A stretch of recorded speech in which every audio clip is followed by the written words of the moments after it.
جو لاجک ہے وہ تو اللہ اور اس کا رسول بہتر جانتے ہیں۔ علماء نے جو حدیث پاک کی شرح کے اندر تشریح کرتے ہوئے احادیث طیبہ کی روشنی میں وجہ بیان کی ہے وہ یہ ہے کہ حدیث پاک کے مطابق روزے جو ہوتے ہیں آدمی کے، یہ زمین و آسمان کے درمیان معلق ہوتے ہیں، لٹکے ہوئے ہوتے ہیں، جب تک کہ بندہ صدقہ فطر ادا نہ کر دے۔ جب وہ صدقہ فطر ادا کرتا ہے تو پھر یہ مقبول ہوتے ہیں۔ تو چونکہ اللہ پاک نے اسے مقرر کیا ہوا ہے صدقہ فطر کو، تو اس لیے روزوں کی قبولیت کے لیے بھی یہ صدقہ فطر ہے۔ یوں ہی روزے کے اندر جو کمی کوتاہی واقع ہوئی ہے، اس کمی اور کوتاہی کو دور کرنے کے لیے بھی صدقہ فطر کو مقرر کیا گیا ہے۔ اسی طرح تیسری وجہ علماء نے یہ بیان کی کہ صدقہ فطر جب ہم دیں گے تو چونکہ غرباء کو دیا جاتا ہے، مساکین کو دیا جاتا ہے، ایسے افراد کو دیا جاتا ہے کہ جو وسعت نہیں رکھتے، تو اس کے ذریعے سے وہ اپنی عید کی حاجتوں کو پورا کر سکیں گے، کھانے پینے کا انتظام کر سکیں گے۔ اسی لیے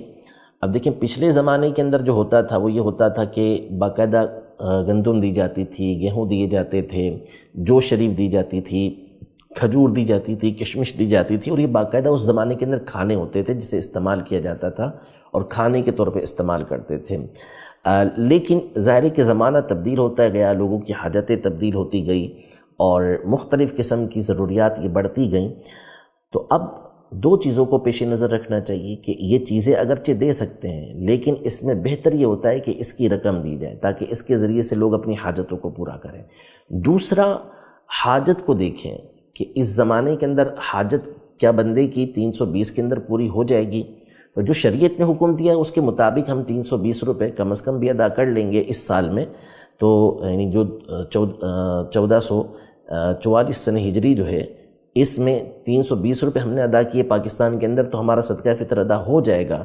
لیکن ظاہر ہے کہ جو حاجت ہے وہ اس سے بڑھ کر ہوتی ہے، اتنی رقم میں کسی غریب کی حاجت پوری نہیں ہوتی، تو لہذا جس کو اللہ پاک نے وسعت دی ہے، جس کو اللہ پاک نے مال دیا ہے، اسے چاہیے کہ وہ اعلیٰ سے اعلیٰ صدقہ فطر اللہ کی راہ کے اندر نکالے۔ وسعت دی ہے 800 روپے کا نکالیں، اس سے بڑھ کر اللہ نے وسعت دی ہے آپ جو ہے وہ 6400 روپے کا نکالیں، اس سے بڑھ کر اللہ پاک نے آپ کو وسعت دی ہے، آپ اجوا کھجور کے مطابق نکال سکتے ہیں 10,400 روپے کا اجوا کھجور کا جو ہے وہ